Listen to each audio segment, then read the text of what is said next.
अध्यक्ष हैं। अच्छा अच्छा। ओके, जी समान जी अधिकार तो बहुत अच्छा नाम है। जी जी, समान अधिकार अच्छा नाम भी है और अच्छा काम भी करती है समान अधिकार पार्टी। आप गूगल पर देखेंगे या यूट्यूब पर चैनल देखेंगे या देखो वैसे। देखो मैं, नहीं, पूरा नाम क्या बताया? कुलदीप? कुलदीप शर्मा।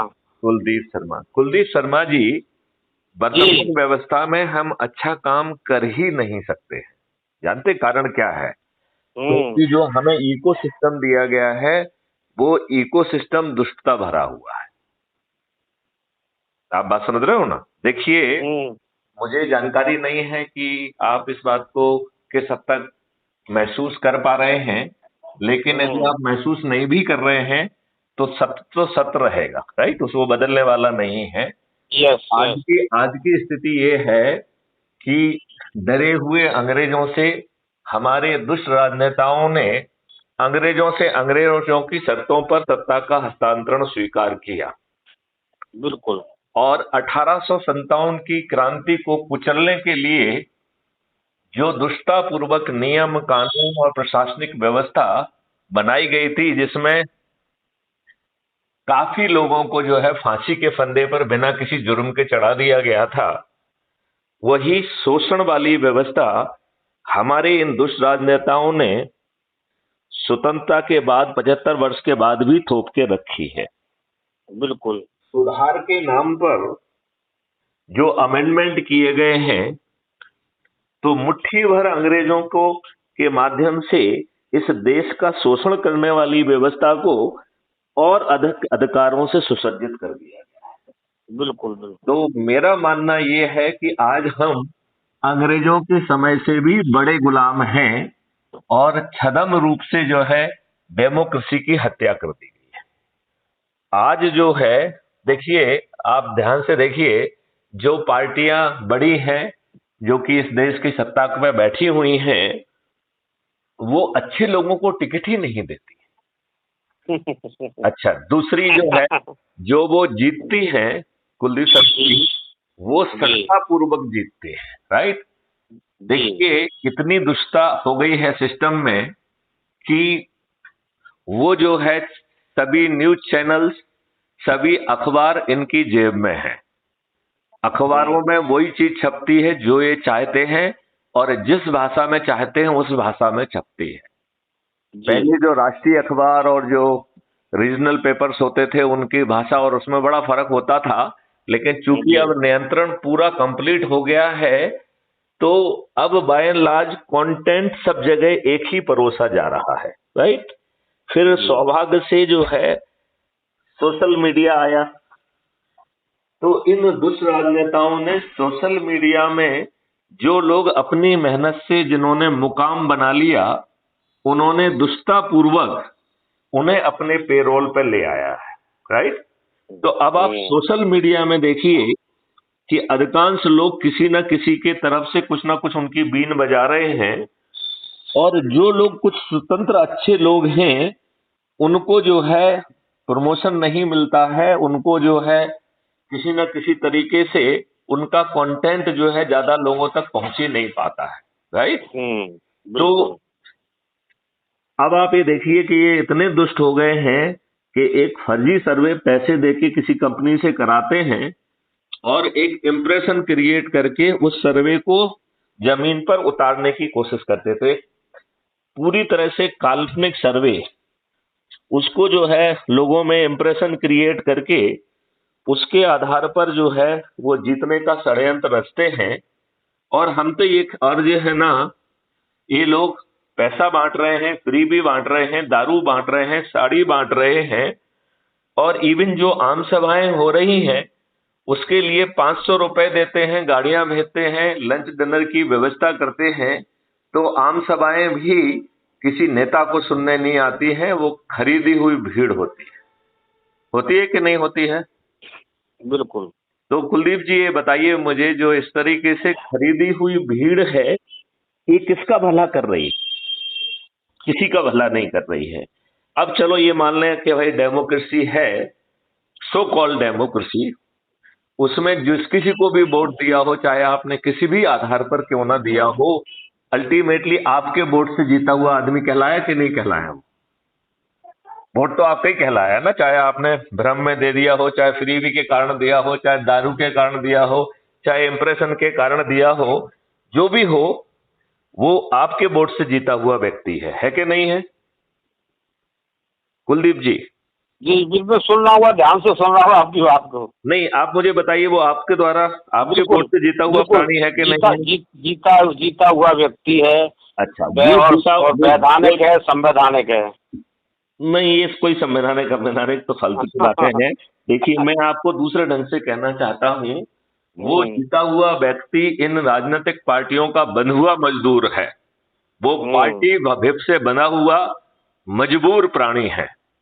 वो अपने लाभ, सही बात है, वो अपने लाभ के लिए जीने वाला घटिया आदमी बन गया है।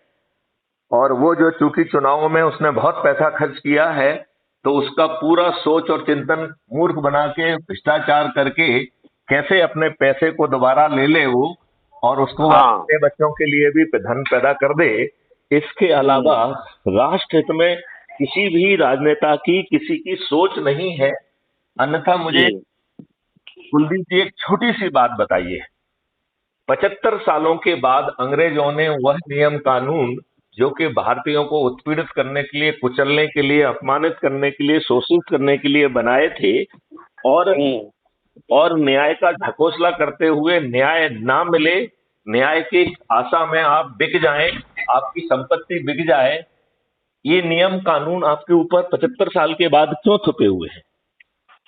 आप मुझे ये बताइए, 15 अगस्त 26 जनवरी के नाम पर हम जो आयोजन कर रहे हैं, ये देश को मूर्ख नहीं बनाएगा।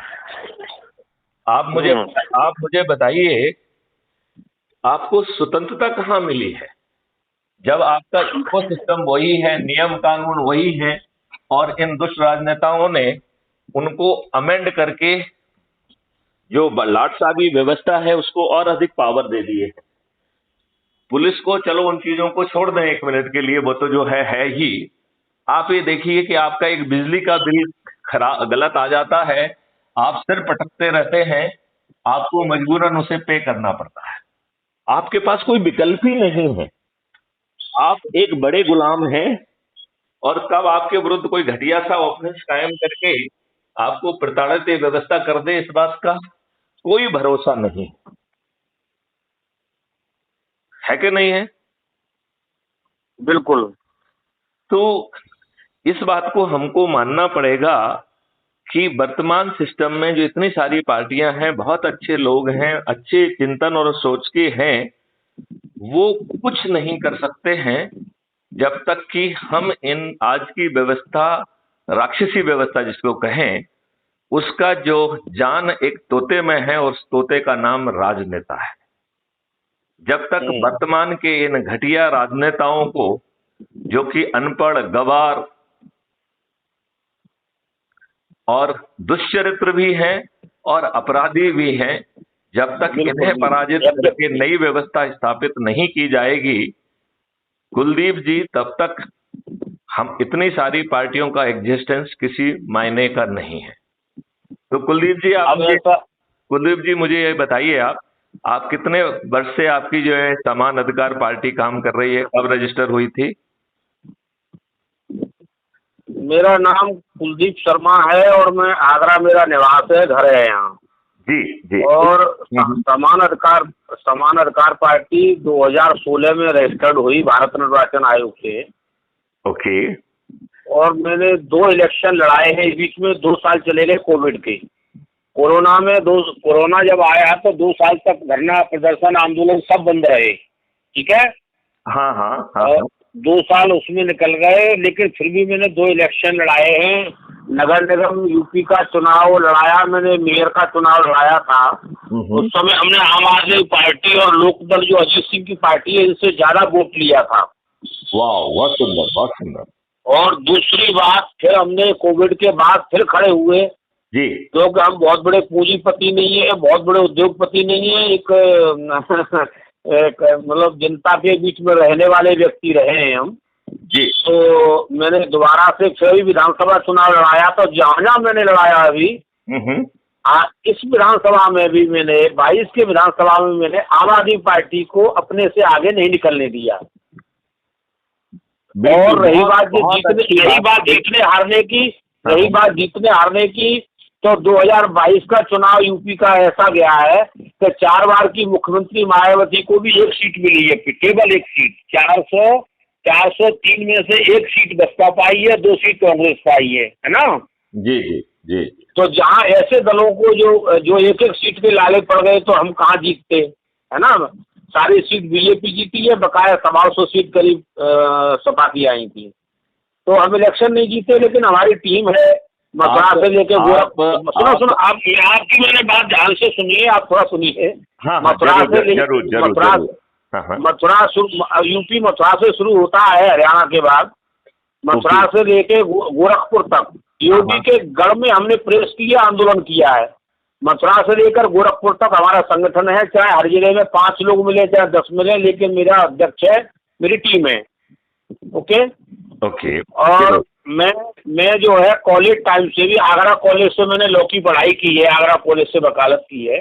और उस समय में NSY छात्र संगठन में थे, 90-91 में यूथ कांग्रेस में थे, उसके बाद जिले की बॉडी में रहे, 2002 में, 3 में, 4 में, 5 में सलमान खुर्शी जगदम्बिका पाल प्रदेश अध्यक्ष थे, उनके साथ हम प्रदेश कमेटी में सेक्रेटरी, जनरल सेक्रेटरी रहे।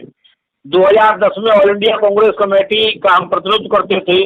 और 2012 की विधानसभा चुनाव के लिए कांग्रेस की राहुल गांधी ने जो यात्रा निकाली थी, संदेश यात्रा, उसके मथुरा के विधायक प्रदीप माथुर और कुलदीप शर्मा उस यात्रा के प्रभारी थे।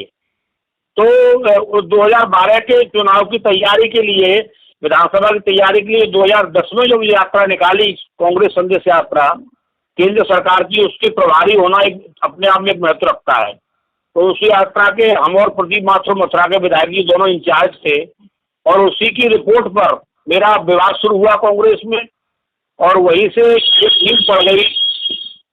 मैंने जो रिजाइन किया तो राजबब्बर तक और तमाम लोग ऐसे थे जो मेरे को मनाते रहे। मैंने कहा वापस नहीं जाऊंगा, मेरा 24 साल का सफर है कांग्रेस का, मैंने कभी पार्टी नहीं छोड़ी, कभी पार्टी बदली नहीं, और मैं नहीं जाऊंगा। इनके उद्देश्य और इनका कुछ नहीं हो सकता, तमाम चीजें थी, कहीं मिलेंगे तो बताएंगे। और जो मैंने कहा वही हुआ। मेरी रिपोर्ट फाइल बोल रही है, मैंने कहा था कि अगर ये कर दोगे तो 150 सीट आएंगी, और ये नहीं करोगे, कांग्रेस संदेश यात्रा का प्रभारी हूं मैं।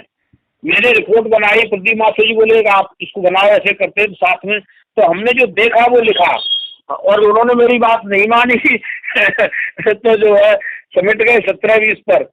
तो सवाल इस बात का है कि इन चीजों की वजह से मैंने रिजाइन किया है। 2015 में मैंने रिजाइन किया पार्टी को, कांग्रेस को। फिर कुछ दिन हमने इंतजार किया, उसके बाद बड़ी भीड़ के साथ में, कोई ऐसे नहीं, 500-700-800 आदमी की भीड़ के साथ में पार्टी का गठन हुआ। बहुत बड़े स्तर पर पार्टी छपी जब हमने बनाई तब, और उसके बाद से चल रही है।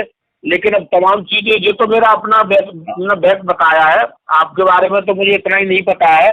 मुझे तो मैं थोड़ा सा अपने बारे में भी बता दूं। मेरे को एक इतना बता दे रहा हूँ, वो एक पुंडीर जी है, दिनेश पुंडीर जी, मुजफ्फरनगर के। हाँ। तो दिनेश पुंडीर जी ने आपका नंबर मेरे को भेजा था कल। बोले शर्मा जी आप बात करिए, क्योंकि आप एक फायरब्रांड लीडर है। फायरब्रांड लीडर थे कभी, अब तो क्या बताएं, इस व्यवस्था ने जो आप जो जिक्र आप कर रहे हैं ना, इससे हम भी पीड़ित हैं। हम भी चिंतन करते हैं। हम भी थोड़ा आपकी तरह तो नहीं है, लेकिन थोड़ा सा हम भी बुद्धिजीवी है। तो मैं भी यही चिंतन करता हूँ कि हम आजाद नहीं है, केवल पोस्ट ट्रांसफर हुई है। जैसा अधिकारी ट्रांसफर होता है ना, सीट वही है, व्यवस्था वही है, केवल ट्रांसफर हुआ है।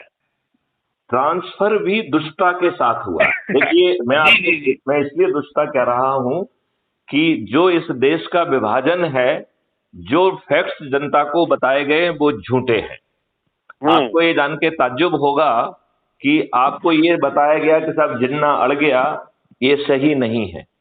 जहां पे देश के विभाजन का एग्रीमेंट साइन हुआ है, उस कक्ष में मात्र 3 ही व्यक्ति थे। एक लॉर्ड माउंटबेटन, दूसरा उसकी सीक्रेट एजेंट एडमिना माउंटबेटन। मैं उसको पत्नी नहीं कह रहा हूं, ध्यान से सुनिए इस बात को। मैं कह रहा हूं वो एक सीक्रेट एजेंट थी। तो सीक्रेट एजेंट एडमिना माउंटबेटन जो पत्नी के रूप में प्रस्तुत थी, और जवाहरलाल नेहरू। जब जिन्ना वहां पे था ही नहीं, जो व्यक्ति नहीं होता है वो कोई जिद कर सकता है क्या?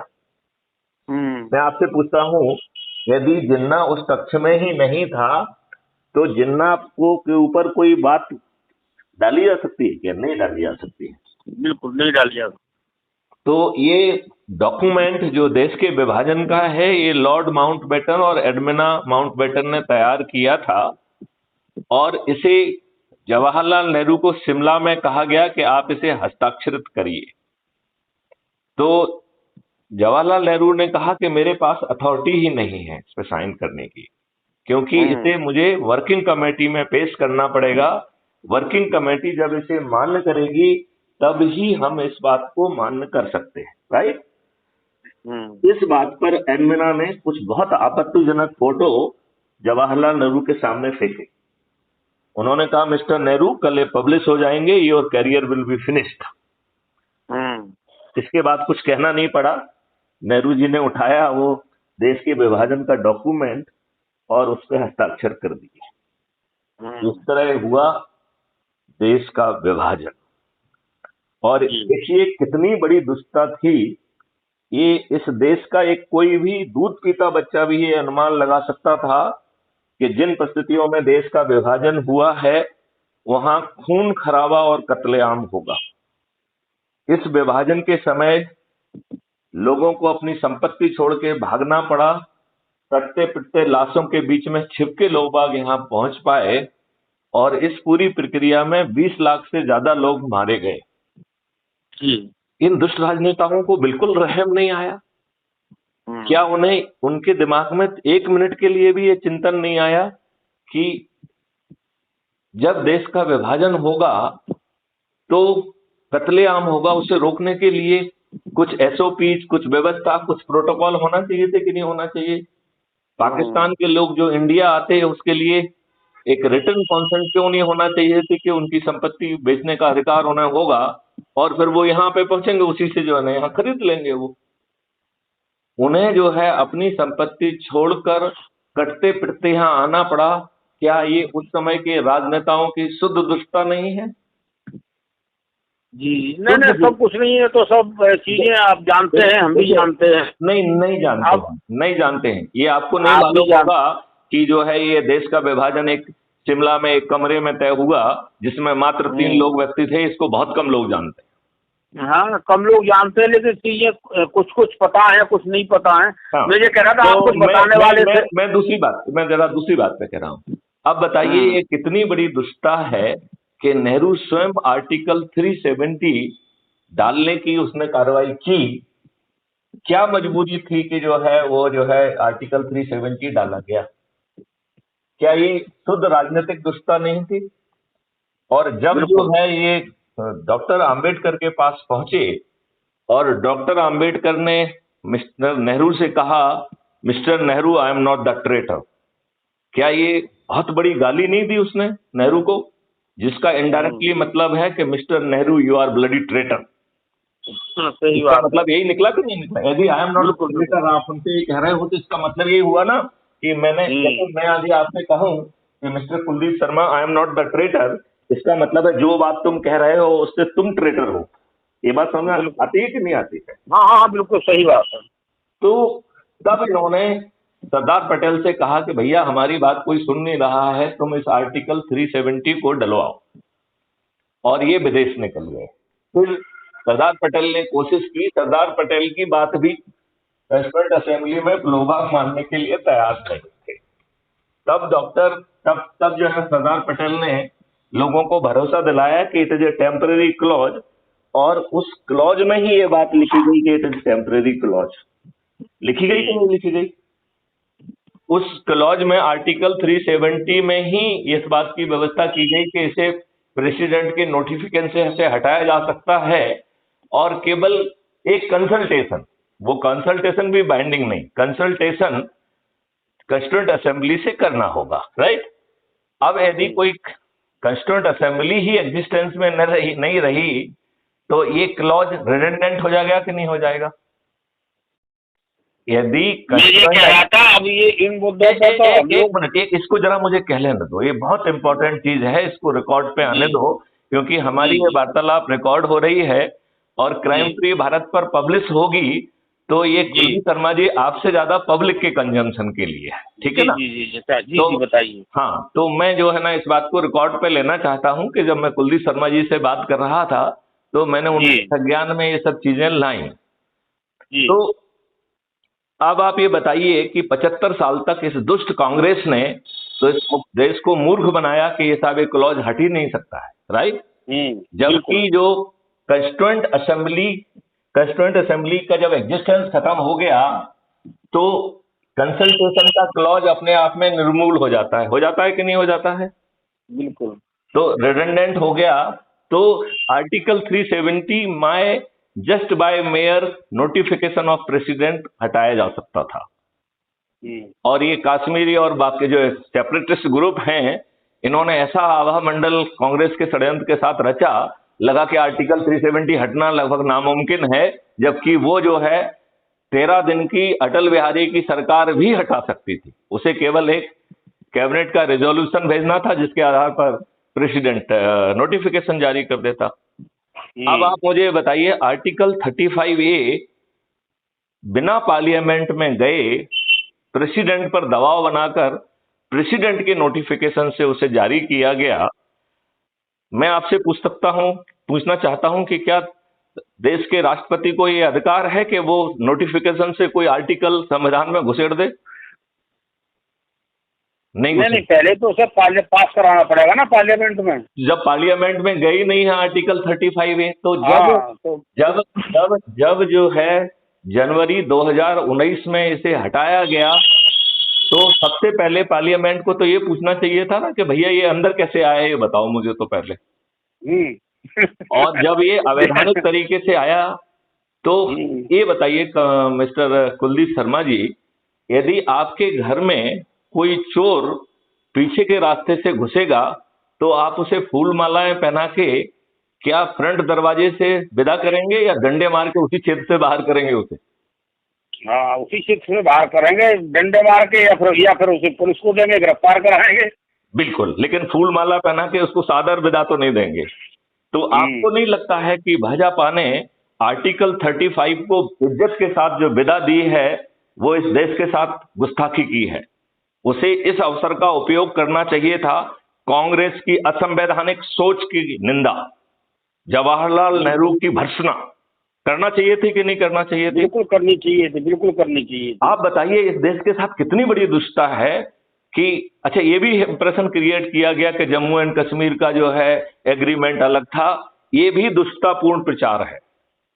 जितने भी राज्यों का एकीकरण हुआ है भारतीय, जो 35A जो है राष्ट्रपति ने कर दिया, वो तो गैर कानूनी और गैर संवैधानिक हो गया ना, सदन में तो पास हुआ ही नहीं। कानून का जो हमारा मंच है, पंचायत है जो, बिल्कुल बिल्कुल, आप बिल्कुल 100% सही कह रहे हैं। मैं यही कह रहा हूं कि 2019 में पार्लियामेंट को कहना चाहिए था कि चूंकि यह असंवैधानिक तरीके से संविधान में घुसेड़ा गया है, लिहाजा मैं कांग्रेस की असंवैधानिक सोच, जवाहरलाल नेहरू की असंवैधानिक सोच की भर्त्सना करता हूं और इसको शून्य घोषित करता हूं। क्या करता हूं?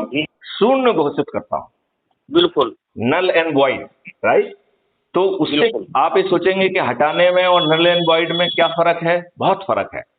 इसका मतलब है कि जो लोग सताए हुए हैं और इसके कारण, और यदि उनमें से किसी को कुछ रिलीफ मिल सकता है तो वो नल एंड वाइड घोषित होने से उन्हें वो रिलीफ की पात्रता मिल जाती। नहीं भाई, एक्चुअली क्या हटा, जो चीज है ही नहीं उसे हम हटाएं क्या? बिल्कुल सही। तो ये फिर भाजपा की गलती मानी जाएगी ना? हाँ, गलती है, बहुत बड़ी गलती है। वही बात मैं कह रहा हूं। एक पूरे देश के सामने एक चीज वो आईना दिखा सकते थे, वो उन्होंने चूक कर दी। अब आप ये मुझे बताइए, हमारे देश के संविधान में भारत के हर नागरिक को समान पैदा किया और उसने सरकार पर ये प्रतिबंध लगाया कि आप दो नागरिकों में भेदभाव नहीं करेंगे और उसे फंडामेंटल राइट का जो है ना स्टेटस दिया, राइट। और आपको ये हक दिया कि आप सरकार के विरुद्ध जा सकेंगे यदि उसने डिस्क्रिमिनेशन किया। तो हमारे दुष्ट ब्यूरोक्रेट ने अफर्मेटिव डिस्क्रिमिनेशन, अरे भैया, कोई अफर्मेटिव डिस्क्रिमिनेशन नहीं है, ये सब डिस्क्रिमिनेशन है। आप जो है मेरिट क्यों क्रिएट नहीं कर रहे हैं, आप समृद्धि क्यों नहीं दे रहे हैं, आप सपोर्ट क्यों नहीं दे रहे हैं? ये अफर्मेशन होता है। अफर्मेशन जो है, डिस्क्रिमिनेट करो घटिया ढंग से और उसे जस्टिफाई करने की कोशिश करो, वो भी संविधान की भावना के विपरीत, ये शुद्ध दुष्टता है। तो बिल्कुल। आप ये बताइए, वक्फ बोर्ड एक्ट जो कि डिस्क्रिमिनेशन है on the basis of religion, वो इन दुष्ट राजनेताओं ने कैसे अडॉप्ट किया? Whether it was not against the spirit of the our constitution, हमारे कॉन्स्टिट्यूशन की भावना के विपरीत उन्होंने कैसे अडॉप्ट किया? और फिर कैसे 1995 में और 205 में दुष्टतापूर्वक उसमें संशोधन किया? आज आपको मालूम है वक्फ बोर्ड एक्ट में इतने पावर दे दिए गए हैं कि यदि वो आपके सिर पर हाथ रख दे तो वो सिर उनका हो जाएगा। लोग बाग आपसे पूछेंगे तेरा सिर तो था ही नहीं, है तो वक्फ बोर्ड ने आपके सिर पे हाथ रख दिया, अब तो ये उन्हीं का है। आपको मालूम है बेट द्वारका पे जो है वक्फ बोर्ड ने अपना ठेका अपना वो ठोक दिया कि मेरा दावा है, ये तो हमारा है, पूरा टापू हमारा है। अब बताइए कितनी दुष्टता हो रही है। वही साहब, मेरा तो ये मानना है कि वक्फ बोर्ड को खत्म कर देना चाहिए। एक आध दो बातें और कह लेने दो मुझे। देखिए, ये कितनी बड़ी इस देश के साथ दुष्टता होने जा रही थी जो नहीं हो पाई है। मैं कुलदीप शर्मा जी आपसे प्रार्थना करूंगा कि आप इंटरनेट पे जाके, एक एक्ट है जो कि पास नहीं हो पाया है, बिल है जिसको दो बार जो है पार्लियामेंट में पेश करने की कोशिश की गई है। अच्छा, कांग्रेस की एक बड़ी खासियत है कि नाम इतने अच्छे लगेंगे तो लगेगा कि जैसे इससे अच्छा कोई एक्ट ही नहीं हो सकता है।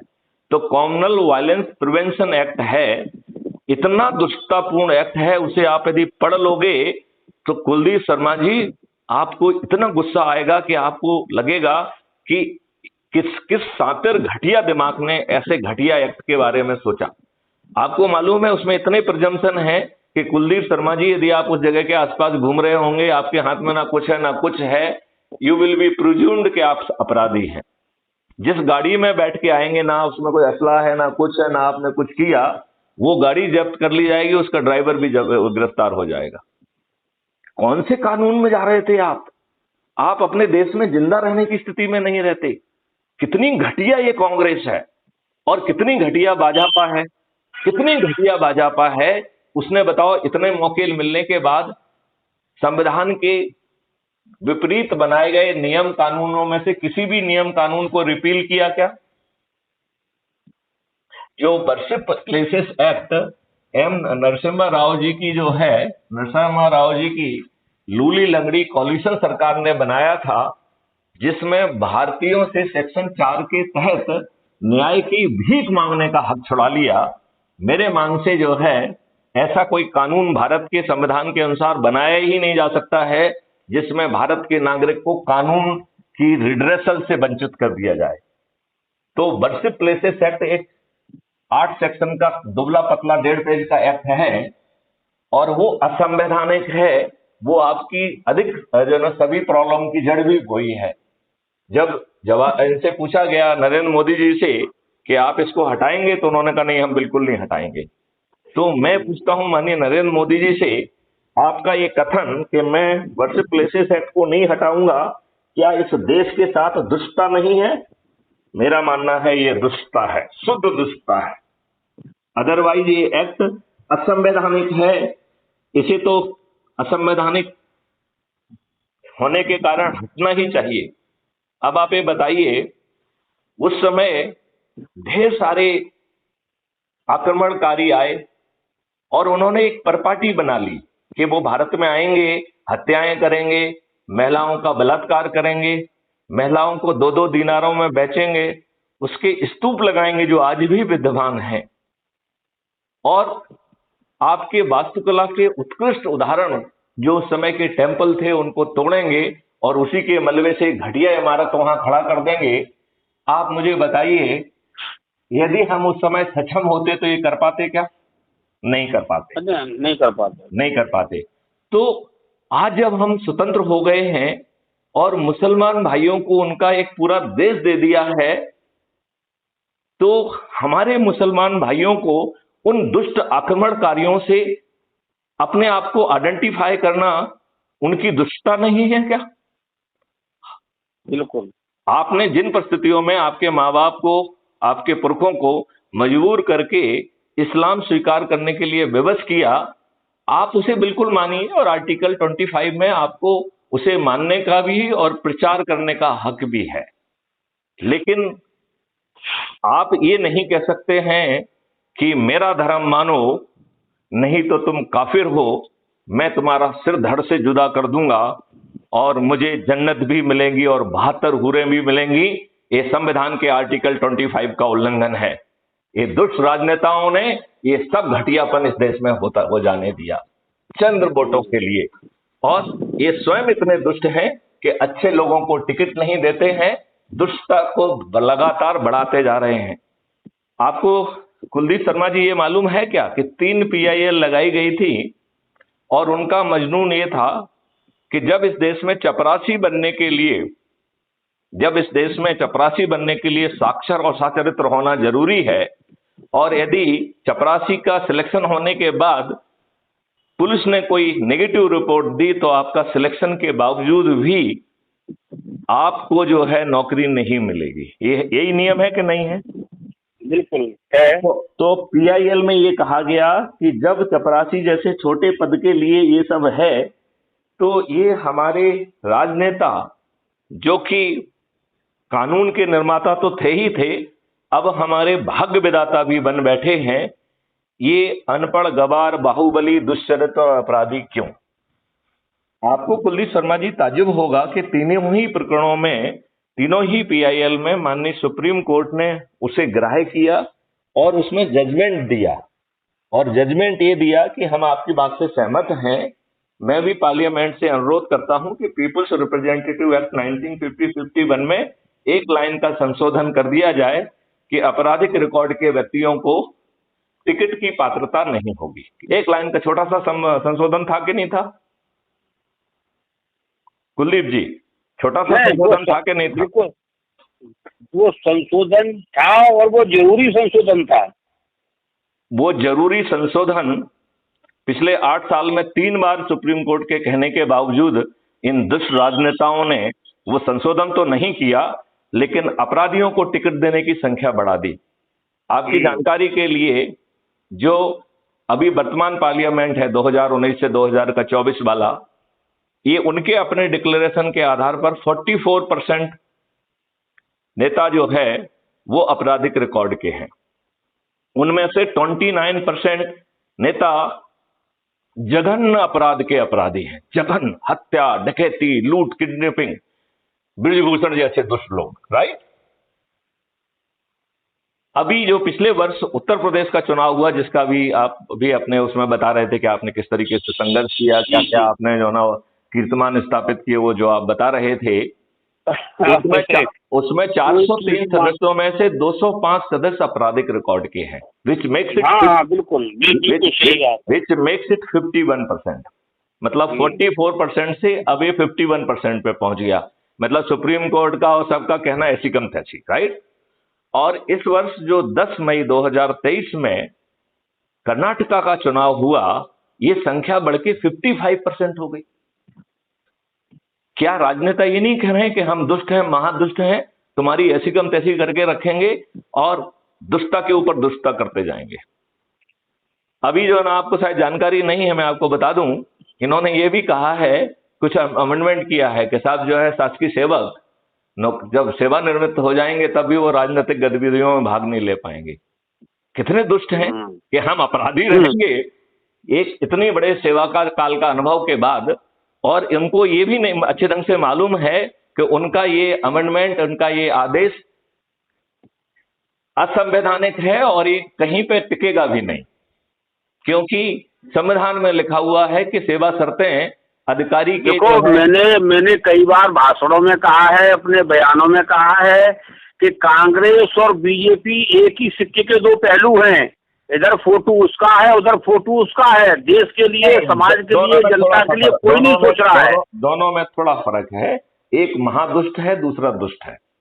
हाँ, वो मतलब कांग्रेस निश्चित तौर पर महादुष्ट है, क्योंकि हाँ। उसने बड़ा छल किया। नहीं, मैं आपकी बात बड़ा ध्यान से सुन रहा हूँ, मैं ये कह रहा हूँ, मैं आपकी बात को बड़ा ध्यान से सुन रहा हूँ जी। अब आप इसका निचोड़ जी है एक मिनट, मुझे थोड़ा सा अपने भाषा में कंक्लूड कर लेने दीजिए। I will take now a minute. अब अपन विश्लेषण पे नहीं जाएंगे, अब अपन समाधान पे आएंगे। तो क्राइम फ्री भारत ने 21 लक्ष्यों के साथ महापरिवर्तित भारत का एक कॉन्सेप्ट बनाया है, मॉडल्स बनाए हैं, टेक्नोलॉजी बनाई है। आपकी जानकारी के लिए मैं पहले अपना परिचय दे दूं। मेरा नाम मैथिली शरण गुप्त है। मैं आईपीएस ऑफिसर हूं 84 बैच का। 7 साल डीजीपी के पद पर रहा हूं, आईजी ऑपरेशंस कश्मीर भी रहा हूं, राइट। और आपको जान के ताज्जुब होगा कि 7 साल डीजीपी पद पर रहा हूं। मैं डीजी रेलवे था, DG home guard, civil defence and disaster management था, डीजी पुलिस रिफॉर्म था। और as a DG police reform हमने क्राइम फ्री भारत का एक कॉन्सेप्ट बनाकर गवर्नमेंट ऑफ इंडिया को 2017 में भेजा, जिसे 2019 में मान्यता प्रदान करते हुए नेशनल पुलिस मिशन के रूप में उसको मान्यता मिली। और उसका project head and nodal officer मैं ही हूं। लेकिन मुझे इस बात में अब कोई संदेह नहीं बचा है कि इन दुष्ट राजनेताओं के रहते अपराध मुक्त भारत जमीन पर नहीं उतर सकता है। लिहाजा फिर हमने इसका एक एनजीओ भी बनाया और हमने 21 लक्ष्यों के साथ एक महापरिवर्तित भारत को जमीन पर उतारने का संकल्प लिया है, जो कि 2024 में पूरा भी होगा। मुझे कोई भ्रम नहीं है इसमें, राइट। तो अब वो उसके बारे में कभी अपन बाद में बात करेंगे कि 21 लक्ष्य कौन से हैं, उसके मॉडल्स क्या हैं। इसके लिए 12 स्मार्ट इंडिया हैकाथॉन भी मैंने 2020 में करके और 54 यूनिवर्सिटीज के साथ टाई अप करके ढेर सारे टेक्निकल सॉल्यूशन डिजाइन किए हैं। तो हमारे जेब में इसमें ढेर सारे सॉल्यूशन पड़े हैं। 30 सितंबर 2020 को मैंने एक कानून का ड्राफ्ट गवर्नमेंट ऑफ इंडिया को भेजा था कि अपराध मुक्त भारत के लिए जो लीगल फ्रेमवर्क है वो ये होगा, जो अभी भारत सरकार को विचाराधीन है। भारत सरकार ऐसे कानून को कभी पारित नहीं करेगी। एनीवे, अब उसको, ये तो जस्ट बैकग्राउंडर था। अब मैंने इसमें एक ऐसा मॉडल निकाला है कि कुलदीप शर्मा जी, आप जैसे शख्सियत जुड़ेंगी तो आपके सिर पे ताज भी होगा।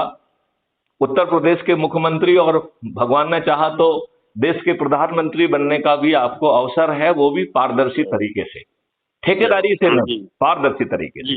तो उसमें 2 चरित्र हैं। यदि आपकी इच्छा हो तो मैं बताऊं कि वो 2 चरित्र कैसे हैं, और फिर हम इस बात पे भी चर्चा करना चाहेंगे कि उन 2 चरित्रों में आपके लोग कहां फिट इन हो रहे हैं और हम इस मॉडल को कितने फास्ट ढंग से मध्य प्रदेश में, क्या पिछले 2 महीने में हम ऐसा, अगले 2 महीने में ऐसा कर सकते हैं, तो हम मध्य प्रदेश में सभी राजनीतिक पार्टियों के सभी राजनेताओं को पराजित कर पाएंगे। हारने वाले में कमलनाथ जी भी होंगे और वो भी छिंदवाड़ा से हारेंगे, और हारने वालों में शिवराज सिंह चौहान भी होंगे और वो भी विदिशा से हारेंगे। मैं इस बात की गारंटी लेता हूं। लेकिन और हमें उसके लिए ज्यादा कुछ करना नहीं है, जेब से पैसा खर्च नहीं करना है। बहुत आसान सा कॉन्सेप्ट है। यदि आपकी इच्छा हो तो मैं आपको समझाऊं। जी, बताइए। ठीक है। तो उसमें 2 चरित्र हैं। एक चरित्र को हमने सदस्य कहा है और दूसरे चरित्र को हमने चंद्रगुप्त कहा है, और चाणक्य की भूमिका में मैं स्वयं हूं, राइट, जिसने इतने सारे सॉल्यूशंस बना के रखे हैं और वो कैसे जमीन पर उतरेंगे उसकी भी पूरी पृष्ठभूमि बना के रखी है। और ताज जो है वो चंद्रगुप्तों के सिर पे होगा, और वो भी पारदर्शी तरीके से, राइट। तो सबसे पहले हम आपको सदस्य के बारे में बताना चाहेंगे। तो जो सदस्य है वो कह रहा है कि मैं डरा हुआ, मैं भारत माता की शपथ लेता हूं, वहां से शुरू करता है। मैं भारत माता की शपथ लेता हूं कि मैं डरा हुआ हूं, सहमा हुआ हूं, घबराया हुआ हूं, आज की व्यवस्था से के द्वारा उत्पीड़ित हूं, अपमानित हूं, और डरा हुआ हूं, घबराया हुआ हूं। मेरा सोच, मेरा चिंतन, मेरी पारिवारिक परिस्थितियां मुझे इस बात की इजाजत नहीं देती हैं कि मैं पर्दे के आगे आऊं। लिहाजा मैं पर्दे के पीछे रहूंगा। लिहाजा मैं पर्दे के पीछे रहकर अपने सदस्य संकल्प को पूरा करूंगा। तो हमारा क्राइम फ्री भारत का सदस्य कोई जाबाज निडर व्यक्ति नहीं है, डरा सहमा घबराया पर्दे के पीछे रहने वाला व्यक्ति है। और ये डरा सहमा घबराया हुआ व्यक्ति आमूल चूल परिवर्तन कर देगा, और वो भी बिना पर्दे के आगे आए। राइट। इस सदस्य जी। की शपथ का दूसरा हिस्सा है, वो कह रहा है कि मैं भारत माता की शपथ लेता हूं कि crime free Bharat YouTube channel पर, क्राइम फ्री भारत एक हमारी चैनल है, वो कह रहा है कि मैं इसको सब्सक्राइब करूंगा और प्रतिदिन एक वीडियो देखकर मैं अपनी हताशा, निराशा, बेबसी और डिप्रेशन को दूर करूंगा और अपनी ऊर्जा को बढ़ाऊंगा, अपने डिटर्मिनेशन और कमिटमेंट को बढ़ाऊंगा। तो दूसरा जो हिस्सा है शपथ का, वो उस व्यक्ति को अंदर से सहारा देने का है। क्यों? क्योंकि वो डरा सहमा, घबराया सा, सताया हुआ सा प्राणी है, उसे हर कोई डरा रहा है, तो उसे एक संबल मिलने के लिए ये व्यवस्था की गई है। अब इसका तीसरा जो शपथ है, तीसरा हिस्सा है, वो सबसे महत्वपूर्ण है। वो कह रहा है कि मैं भारत माता की शपथ लेता हूं कि मैं तो डरा हुआ, घबराया हुआ, सताया हुआ व्यक्ति पर्दे के पीछे रहूंगा, लेकिन हमारे जो साथी निर्भीक और निडर हैं, जो चंद्रगुप्त के रूप में जगह जगह जाके संगोष्ठियां करके लोगों को जोड़ेंगे और लोगों की जोड़ने की मेरिट लिस्ट में आएंगे, और जिसे भी हमारे क्षेत्र का चंद्रगुप्त घोषित किया जाएगा, मैं छत पर चढ़ूंगा। फिर धीमे से कह रहा है, यदि छत नहीं होगा तो चबूतरे पर चढ़ूंगा। फिर धीमे से कह रहा है, चबूतरा नहीं होगा तो अपने झुग्गी के दरवाजे पे ही खड़ा हो जाऊंगा, थाली बजाऊंगा, दीपक जलाऊंगा और गगनवेदी उद्घोष के साथ कहूंगा कि कुलदीप शर्मा हमारे चंद्रगुप्त हैं, मैं उन्हें संकल्प और शपथ के साथ जिताऊंगा। फलाने तारीख को हमारा मतदान है, मैं पोलिंग बूथ पर जाकर श्री शर्मा के बटन के आगे, मतलब नाम के आगे का बटन दबाऊंगा और नीचे गिरने वाली पेपर ट्रेल को ध्यान से देखूंगा। यदि वो पेपर ट्रेल श्री शर्मा की ही है तो भी मैं एक शपथ पत्र जो है टेलीग्राम और क्राइम फ्री भारत ऐप पर अपलोड करूंगा। और यदि यह शपथ जो है उसकी नहीं है तो फिर मैं, यदि जो है जो पेपर स्लिप गिर रही है वो चंद्रगुप्त शर्मा की ना होके कमल के फूल की या पंजे की है, इसका मतलब है कि ये ईवीएम मशीन बग्ड है। लिहाजा मैं एक शपथ पत्र जो है उस पोलिंग के प्रिसाइडिंग ऑफिसर के नाम पे बनाऊंगा और पूरी बात लिखूंगा कि ऐसा ऐसा हमारे साथ हुआ और ये मशीन बग्ड है, लिहाजा इसे जब्त किया जाए, अपराध पंजीकृत किया जाए और जो लोग भी इसके लिए जिम्मेवार हैं उन्हें जो है उनके विरुद्ध कार्रवाई की जाए।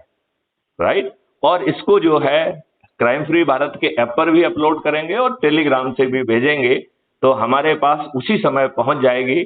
हमारे वकील जो है ना कोर्ट में पहुंच के कहेंगे कि साहब देखिए इतने केसेस में ऐसा हो गया, और हर व्यक्ति जो भी डालेगा और उसके साथ यही होगा, तो वो हमारे पास शपथ पत्रों की लाइन लगी होगी। हम जो है कोर्ट का इंटरवेंशन पा पाएंगे और केसेस को रजिस्टर भी करा पाएंगे और ईवीएम मशीन को जब्त भी करा पाएंगे। तो जो दुष्ट राजनेता ईवीएम मशीन के दुरुपयोग से जीतने के मंसूबे बना के रखे हैं, उनके मंसूबे भी कामयाब नहीं होंगे। तो कपिल शर्मा जी, चंद्रगुप्त क्या कह रहा है? वो कह रहा है कि मैं निडर हूं, मैं निर्भीक हूं, मैं किसी से डरता नहीं हूं। राइट। मैं लोगों को संगोष्ठियां करके जोड़ूंगा और यदि मैं मध्य प्रदेश की स्थिति में 230 लोगों की मेरिट लिस्ट में आ गया तो मुझे चंद्रगुप्त का सर्टिफिकेट और विधायक का टिकट खुद घर आकर मेरे पास पहुंच जाएगा।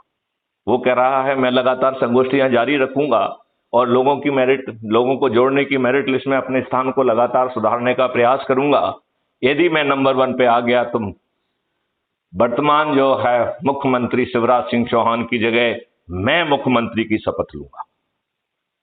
तो ये डिक्लेयर्ड पॉलिसी है, और जब सांसद का होगा तो यही जो है नंबर 1 जो व्यक्ति आएगा वो देश के प्रधानमंत्री की शपथ लेगा।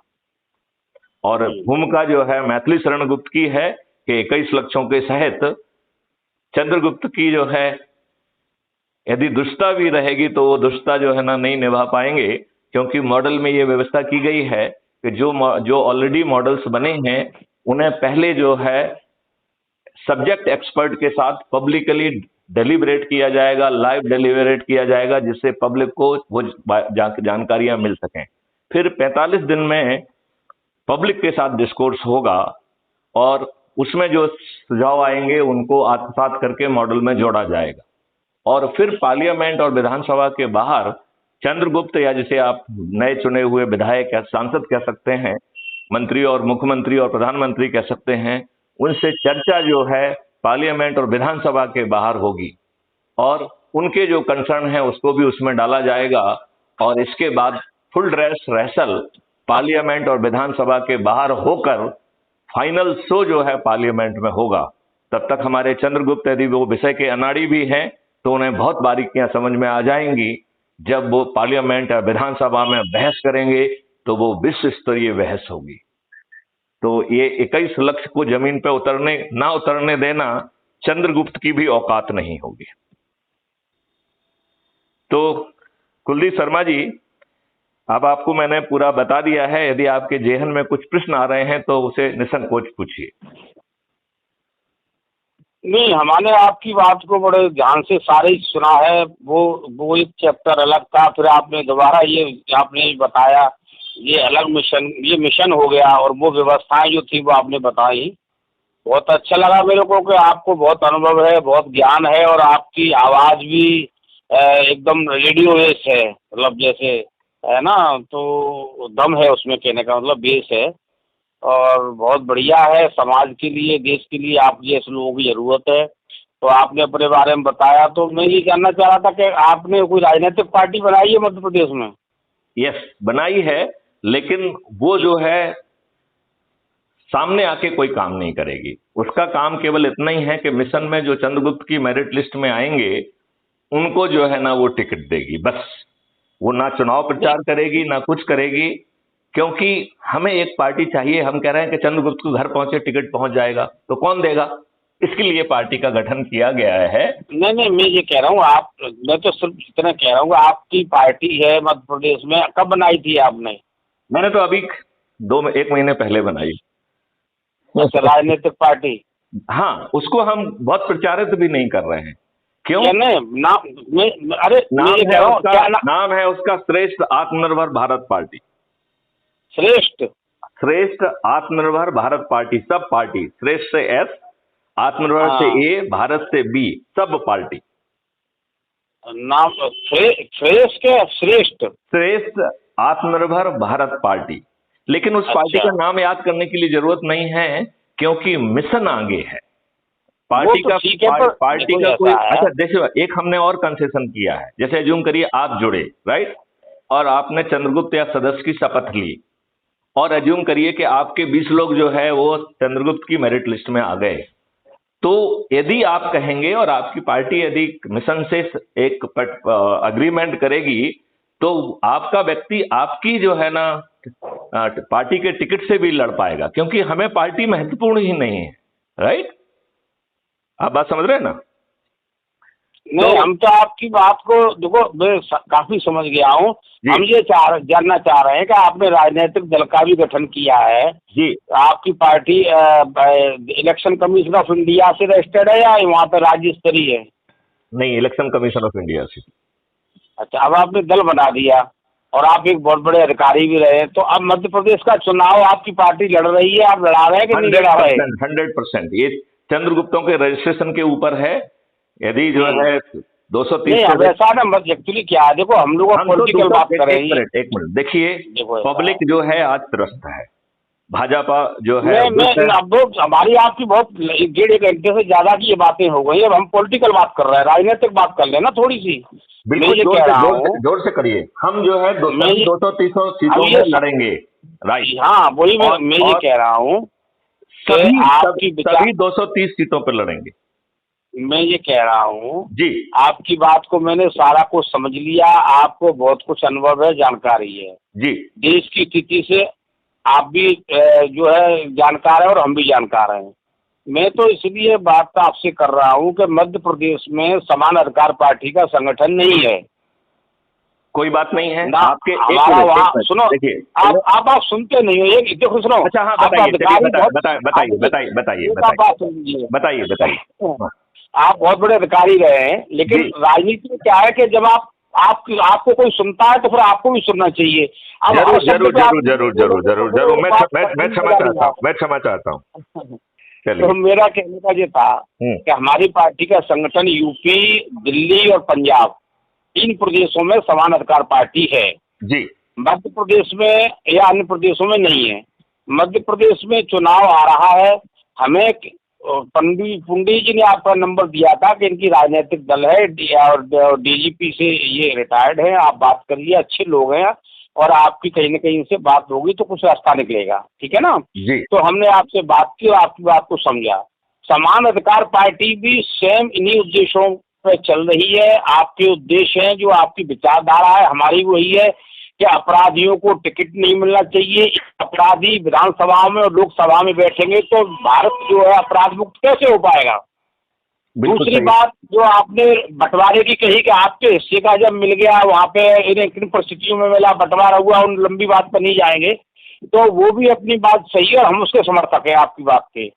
अब मैं ये कह रहा हूँ कि भारतीय जनता पार्टी हिंदुत्व के नाम पे, हिंदुओं के नाम पे, सनातन धर्म के नाम पे कितने सालों से, कितने वर्षों से वोट लेती आ रही है। अटल जी के समय से अब तक, पहले भी लेती रही, नहीं जीते अलग बात है, लेकिन अटल जी क्या इन्होंने सनातन धर्म के हिंदुत्व के लिए कोई काम किया?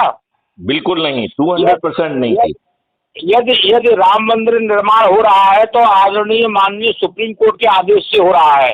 बहुत सही। और उसमें एक चीज मैं और जोड़ना चाहूंगा कि मेरी बात सुन लो, आप बाद में जोड़ लेना, मैं क्या कह रहा हूँ। एक मिनट, इस पॉइंट में थोड़ा, इसी का पॉइंट है ना, थोड़ा जोड़ दूं, इसी पे जोड़ दूं। मैं ये कहना चाहता हूं कि मुझे जो जानकारी है उसके हिसाब से 1500 करोड़ रुपए जो है इकट्ठे किए गए हैं पब्लिक से, और जो इन्होंने राम मंदिर निर्माण का बजट बनाया है वो 750 करोड़ का है। तो मैं भाजपा से मांग करता हूं कि जो कितना पैसा इकट्ठा हुआ है इसके ऊपर एक व्हाइट पेपर जारी किया जाए। बिल्कुल, और वो पूरा 1500 करोड़ जो है राम जन्मभूमि, राम मंदिर निर्माण के लिए खर्च किया जाएगा, ये मुझे कमिटमेंट भी चाहिए। नहीं, मैं ये कह रहा था, इतनी ही बात करना। आप हमारी बात को सुनते ही नहीं, आप तो बीच में बोल देते हो तो वो लाइन टूट जाती है, फ्लो टूट जाता है बात करने का, बताने का। मेरी बात ये सुनो ना, ये बड़ा महत्वपूर्ण अंश था ना कि 15 महत्वपूर्ण सारी बातें हैं। अगर आप हर बात में आप हमारे को छोड़ के बोलने लगो तो हम बता ही नहीं पाए कुछ अपनी बात। चलिए आप कहिए। मैं ये कह रहा था कि अब वो लाइन एकदम जो फ्लू होता है ना बात बताने का, वो टूट जाता है। जैसे मैं आपको सुनता रहा, एक मिनट, आप जो बता रहे थे वो ये बता रहे थे तो मुझे मालूम है क्या राम मंदिर जो है ये इनका कंट्रीब्यूशन नहीं है, का निर्माण, हाँ, ये सुप्रीम कोर्ट का कंट्रीब्यूशन है। आपने वो लाइन, मतलब मैं ये कह रहा था कि भारतीय जनता पार्टी हिंदुत्व के नाम पे और हिंदुओं के नाम पे, सनातन के नाम पे जो अब तक प्रोपोगंडा कर रही है, ये प्रोपोगंडा हमें साबित करना है जनता के बीच में, क्योंकि इन्होंने अभी तक इसके लिए कोई काम नहीं किया है। एक काम जो ये ढिढोरा पीट रहे पूरे देश में और दुनिया में राम मंदिर का, वो भी माननीय सुप्रीम कोर्ट के आदेश से बन रहा है। बिल्कुल 200% सही। 2018 में समान अधिकार पार्टी ने सुप्रीम कोर्ट का आदेश नहीं आया था, उससे पहले राम मंदिर निर्माण यात्रा निकली थी, और उससे पहले हम अयोध्या गए थे राम मंदिर निरीक्षण के लिए, राम मंदिर निरीक्षण के लिए। तो नृत्य गोपाल दास महाराज जो उसके अध्यक्ष हैं ट्रस्ट के, उन्होंने मेरे साथ प्रेस कॉन्फ्रेंस की थी और वहां हमने ऐलान किया था कि हमारा जो है 16 नवंबर को स्थापना दिवस है, उस दिन हम यहाँ राम मंदिर निर्माण की शुरुआत कर देंगे, उसका परिणाम जो भी होगा देखा जाएगा।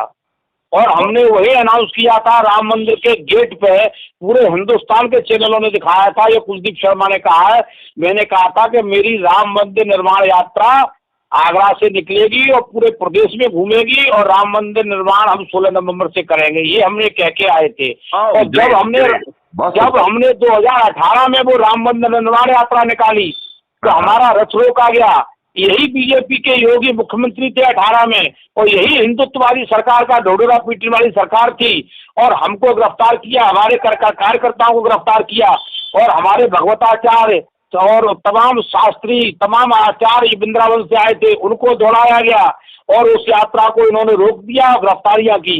क्या यही भाजपा का हिंदुत्ववादी चरित्र है? ये भी मुझे बताना है आगे। हिंदुत्ववादी ढकोसला है, फेस है, और आपको जो उन्होंने गिरफ्तारियां की हैं, अब वो पुराने वीडियो निकाल के उसे पब्लिक के पास पहुंचाया जाए। सुनो, आपने, मैं दूसरी बात कह रहा हूँ, एक बात तो मैंने राम मंदिर की कह दी, चलो राम मंदिर निर्माण जो हुआ माननीय सुप्रीम कोर्ट के आदेश से हो रहा है, इनने कुछ नहीं किया। क्या इन्होंने भारत को हिंदू राष्ट्र घोषित कराया, जिसका ये मुख्यमंत्री थे मोदी जी जब गुजरात के, तब से कहते थे कि कभी केंद्र में सरकार मेरी आएगी तो गौ माता को राष्ट्र माता यानी राष्ट्र पशु घोषित करेंगे और भारत को हिंदू राष्ट्र घोषित करेंगे। क्या दोनों में से इन्होंने अभी तक 9 साल 10 साल होने जा रहे हैं, क्या कोई दोनों में से कोई काम किया इन्होंने? आप पूरी बात कहिए, इस बिंदु पे मैं बाद में कुछ जोड़ूंगा, अभी नहीं तीसरी बात, तीसरी बात, जनसंख्या नियंत्रण कानून लाना आज की समय में बहुत बड़ी जरूरत है जी। जनसंख्या नियंत्रण कानून के लिए समान अधिकार पार्टी लगातार आंदोलन कर रही है, प्रदर्शन कर रही है। हमने 27 नवंबर को, अभी 22 को बहुत बड़ा आंदोलन दिल्ली में किया था, जिसका के ज्ञापन लेने के लिए स्वयं माननीय प्रधानमंत्री जी की जगह आरएसएस के इंद्रेश जी आए थे ज्ञापन लेने के लिए। वहाँ 5,000 10,000 आदमी की भीड़ थी, जो मीडिया बता रही थी, कोई 5 कोई 10 कोई 8 हमारे साथ में। तो उन्होंने ज्ञापन लिया, इंद्रेश जी ने आके मंच पे और ये कहा था कि हम बहुत जल्दी से जो है जनसंख्या नियंत्रण कानून लाने के लिए पैरवी करेंगे। 8 दिन तक जनसंख्या नियंत्रण पे कोई बोल नहीं रहा है। तो जनसंख्या नियंत्रण कानून आप ला नहीं सकते हो, भारत को हिंदू राष्ट्र घोषित करा नहीं सकते हो, गौ माता को राष्ट्र माता का दर्जा दिला नहीं सकते हो, आप हमारी धार्मिक यात्राओं में पत्थरबाजी हो रही है, गोलियां चल रही हैं, तलवारें चल रही है, उसको आप रोक नहीं सकते हो। तो काहे के आप हिंदूवादी हो, काहे के हिंदूवादी की विचारधारा के व्यक्ति हो, कहाँ से आप सनातनी हो गए? क्यों 125 करोड़ जनता को बेवकूफ बना रहे हो देश की को? ये समान अधिकार पार्टी का कहना है।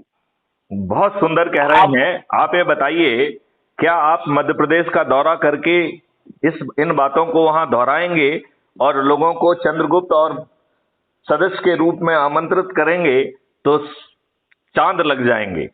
तो बिल्कुल, मैं इसीलिए कह रहा हूं कि आप मुझे बताइए, आपका जो कॉन्सेप्ट है आपने थोड़ा समझाया। अब आप समान अधिकार पार्टी को आप जैसे आप कहेंगे उसके हम आते हैं आपके साथ प्रेस करिए। क्राइम फ्री भारत मिशन जो है समान अधिकार पार्टी को अपना पार्टनर घोषित करता है। तो हम मिशन है, हमने सभी राजनीतिक पार्टियों का स्वागत किया है, क्योंकि मिशन राजनीतिक पार्टी नहीं है। हमने जो राजनीतिक पार्टी क्रिएट की है उससे मेरा कोई लेना देना नहीं है, हालांकि अध्यक्ष मैं ही हूं। वो सिर्फ इसलिए नियत से क्रिएट की गई थी कि हम जो है अपने चंद्रगुप्तों को टिकट दे पाए। तो यदि जो है आपके लोग चंद्रगुप्त बनेंगे और उनकी यदि इच्छा होगी कि उन्हें जो है समान अधिकार पार्टी के टिकट पे लड़ना है, तो हम ये सहूलियत भी देंगे। केवल जो है हमारा तो वहाँ संगठन है नहीं मध्य प्रदेश में, हमारा तो कोई जिलाध्यक्ष नहीं। हमारे क्राइम फ्री भारत से ही चलने दो ना, उसको क्या दिक्कत है? बिल्कुल आप चलने दीजिए। आपने मुझे कहा है कि हम आपके पार्टनर, हमारी पार्टी है, हम आपके पार्टनर साथ हैं, तो मैं बिल्कुल साथ हूँ। और आपके जो विचारधारा है, अब आप एक काम करिए, देखिए अभी लोहा गर्म है। यदि हम जो है चंद दिनों में दौरा करके, आप जो है ना, चूंकि आपने वो राजनीतिक मसल ऑलरेडी हासिल की है, तो उस राजनीतिक मसल का हासिल करते हुए हम एक संयुक्त दौरा कर सकते हैं आपके साथ, राइट? और वो चूंकि आपके पास वो मसल है, आपने वो फाइनेंशियल पावर किया है। हमने आपको बता दूं, मैंने अभी तक 1 पैसा किसी से नहीं लिया है, ना चंदा ना कुछ। इवन जो पार्टी बनाई है उसका सदस्यता शुल्क भी नहीं लिया है, 1 पैसा नहीं लिया है। जो एक्सपेंडिचर किए हैं वो मैंने अपनी जेब से किए हैं पूरे। तो मैं आपसे ये कहना चाहता हूं कि एक आप जो है तूफानी दौरा जो है मध्य प्रदेश के हर राज्य का, तहसील का अपन बनाते हैं, 1 महीने का जो है दौरा आप चेकआउट करिए और मैं पूरे दौरे के दौरान आपके साथ रहूंगा। तो उससे क्या रहेगा? देखिए, उससे हमें फायदा रहेगा कि आपको वो सब करने का अनुभव है जो मुझे नहीं है, राइट? आपकी ऑलरेडी पॉलिटिकल पार्टी है जिसमें आप खर्च भी करते रहते हैं, तो मुझे मिशन के तौर पर किसी से चंदा नहीं मांगना पड़ेगा। आप और हम पार्टनर बन गए, फिर कोई प्रॉब्लम ही नहीं हुई ना, राइट? तो यदि हम मध्य प्रदेश में, यदि की जरूरत नहीं है, हम तो कह रहे हैं कि कमलनाथ भी हारेंगे और शिवराज सिंह चौहान भी हारेंगे। देखो, सारी चीजें स्पष्ट हो गई हैं, ठीक है? अब इसमें एक चीज बची हुई है जो आप बता रहे हो, फाइनेंस वाली। हाँ हाँ। तो हमने भी पार्टी बनाई है, तब से हमने जैसे सारा पैसा अपना घर से या मेरा बिजनेस का पैसा था, बोला कि हमने पार्टी बनाई, मान लो, ठीक है ना, जी जब हम ऑलरेडी पहले से लीडर हैं और कांग्रेस में काम करते रहे, जी तो मुझे पता, मेरा का अनुभव है, मेरा बहुत बड़ा लंबा एक्सपीरियंस है, 25 साल का रहा कांग्रेस का। जी तो मैंने जब देखा कि यहाँ जो भी चीजें थी, परिस्थितियां स्थितियां, तो मैंने दल बनाया। तो जी शुरुआत में कोई राजनीतिक दल बनाता है तो अपने घर से ही जेब से ही खर्च करता है, ठीक जी है ना। जी। जब पार्टी चलने लगती है तब कुछ आता है। तो तो ये मेरा 16 मेरा में ये कहना है कि अपन मैं एक थोड़ी दौरा बात कह दूं आपसे। जी तो जब मैंने पार्टी में काफी घर का पैसा लगा के पार्टी चलाई, पार्टी चलने लगी, हाँ पार्टी ने चुनाव भी लड़ लिया। हाँ और उसके बाद जब थोड़ा सा व्यवस्था ठीक होने लगी तो कोविड आ गया। अब कोरोना 2 साल रहा तो उसमें धरने प्रदर्शन आंदोलन बंद हो गए और वो सारी व्यवस्थाएं सब गड़बड़ा गई। हाँ। फिर कोरोना हटा तो फिर हम शुरू हो गए।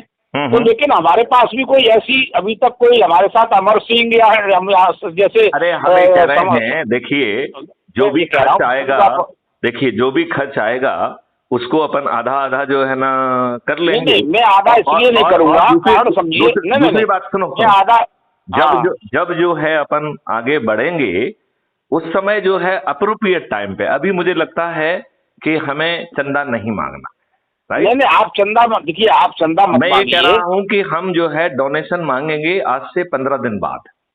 नहीं नहीं, मैं कुछ और कहना चाह रहा हूँ, आप समझो तो सही बात को। हाँ हाँ बोलो। जैसे पैसा हमारे पास भी नहीं है, पैसा आपके पास भी नहीं है, मान लीजिए, ठीक है ना, लेकिन हमारे पास ऑर्गेनाइजेशन है, सुनो सुनो, हमारा संगठन है, ऑर्गेनाइजेशन है और हमारा अनुभव है और हम अध्यक्ष हैं। अगर हम अंदर से हमारा विल पावर मजबूत नहीं है, आपने तमाम नेताओं को सुना होगा, हो सकता है तमाम पार्टी के अध्यक्षों को सुना हो, छोटी पार्टियों को, लेकिन मुझसे बात करें तो आपको लगेगा कि हाँ कहीं लीडरशिप है। तो अगर अंदर से लीडर नहीं है तो कुछ नहीं कर पाएगा।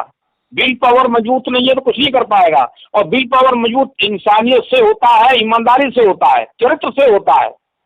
तो ये चीजें मैं कहना चाह रहा हूँ कि हम पैसा, हम जैसे हमारा संगठन होता वहाँ, अगर हमारा प्रदेश अध्यक्ष होता, हमारे जिलाध्यक्ष कुछ होते तो हम आपसे कह देते ठीक है हम आधा लगाएंगे, आधा, क्योंकि व्यवस्था वहीं से होती है। अरे आप व्यवस्था कुछ करना ही नहीं है, गाड़ी हायर करो और हम लोग चालू करेंगे और जो भी होगा आगे देखेंगे। मैं ये कह रहा हूँ, गाड़ी तो हम गाड़ी हायर करने की जरूरत नहीं, गाड़ी तो आज सबके पास है, आपके पास भी 2-4 गाड़ियाँ होंगी, ऐसा तो है नहीं गाड़ी नहीं हो, गाड़ी करनी कहाँ है आपको। हाँ हाँ, गाड़ी तो जैसे आप यूपी की बात है, आगरा की बात है, मेरे पास 2 गाड़ियाँ खड़ी हैं, कभी आप आओगे तो मैं आपसे ये थोड़ी कहेंगे हायर करो भाई गाड़ी है, तो यहाँ पे बहुत हमारे पास गाड़ी है, हर कार्यकर्ता पे गाड़ी है, मेरे हर पदाधिकारी पे गाड़ी है।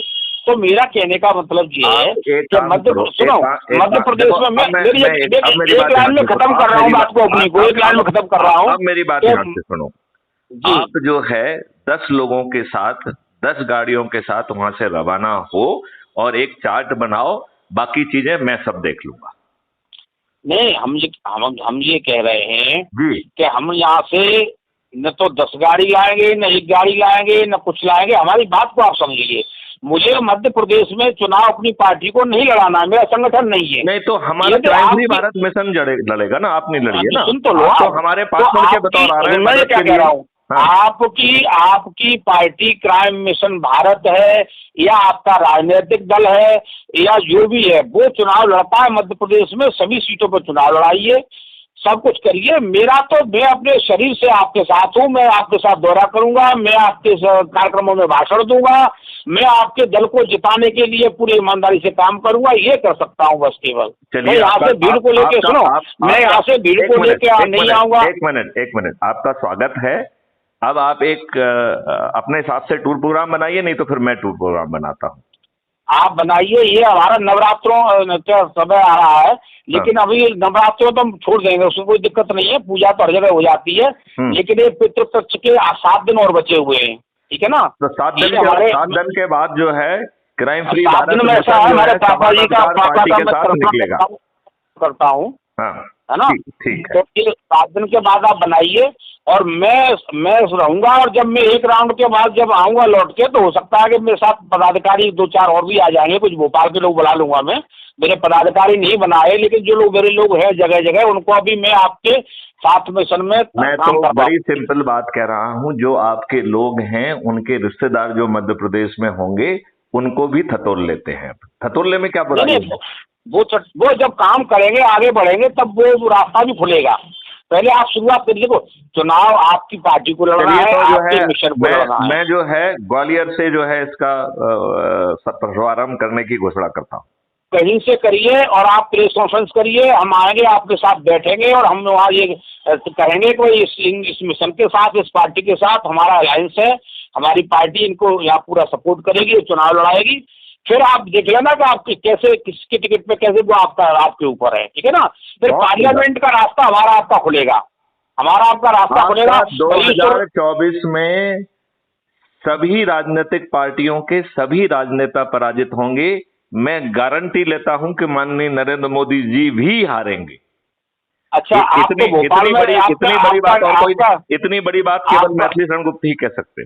आपका निवास भोपाल में है, कहाँ पे है? मैं भोपाल में निवासरत हूँ।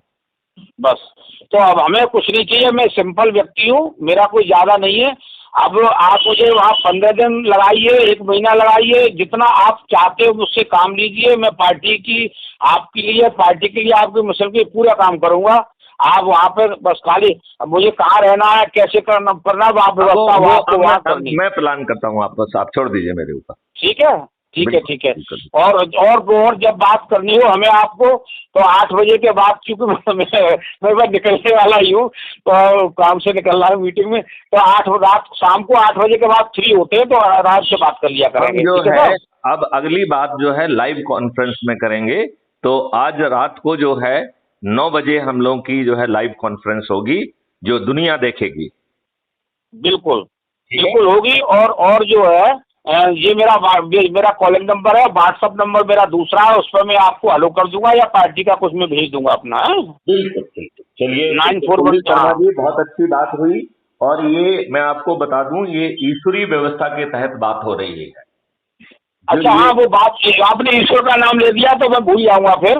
हाँ। ये पार्टी हमारी नहीं है, ये ईश्वरीय व्यवस्था है, ये महापर्व। नहीं, ये पार्टी समान अधिकार पार्टी हमारी नहीं है। समान अधिकार पार्टी हनुमान जी की है, मेहंदीपुर वाले बालाजी हैं, उनकी पार्टी है, उनने बनाई है, मैं तो उसका सेवक हूँ। अच्छा, ये बता दूं, मेहंदीपुर वाला जी हमारे इष्ट देव भी है। अच्छा, अरे वाह, बहुत बढ़िया। तो हम तो हनुमान जी के भरोसे ही रहते हैं, बाबा जाने जो करना बाबा ने करना है, मुझे कुछ पता नहीं है। नहीं, बाबा जी जो कुछ भी कराएंगे वो हमारे माध्यम से ही कराएंगे, तो करना तो हमें ही है, लेकिन उनके आशीर्वाद से करना। आप समझ लीजिए, जब मैंने कांग्रेस को रिजाइन किया इतने दिनों के बाद, मतलब किसी पार्टी में अपन शाम को बात करते हैं, ठीक है? हाँ, ठीक है, ठीक है, ओके साहब, हर हर महादेव। जय हिंद, जय भारत, वंदे मातरम। और मुझे व्हाट्सएप नंबर से भेज दीजिए, ठीक है? Okay, thank you. ठीक है, ओके।